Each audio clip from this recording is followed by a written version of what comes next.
La Biblioteca Sant Pau Santa Creu està d'aniversari. Fa 75 anys es va inaugurar la que va ser l'embrió d'aquest equipament, la Biblioteca Juvenil de la Santa Cruz. En els seus inicis es va pensar com a biblioteca infantil juvenil, tot i que després sabem que va donar cabuda a altres edats de la població del barri.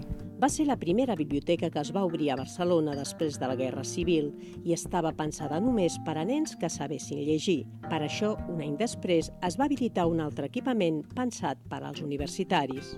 L'any 41 es va inaugurar una biblioteca que era juvenil pròpiament per estudiants. El local era un altre, eren els baixos de la biblioteca, actualment Biblioteca de Catalunya, llavors Biblioteca Central. Aquesta biblioteca, però, aviat es va quedar petita i es va traslladar a un altre espai per millorar el servei. Que és aquí on estem ara, i després s'hi va afegir la biblioteca infantil, que en el seu origen aquest any 40 es va fer al carrer Egipcíaques, es va passar a l'actual també espai que ara ocupa la sala infantil de la biblioteca, l'any 75.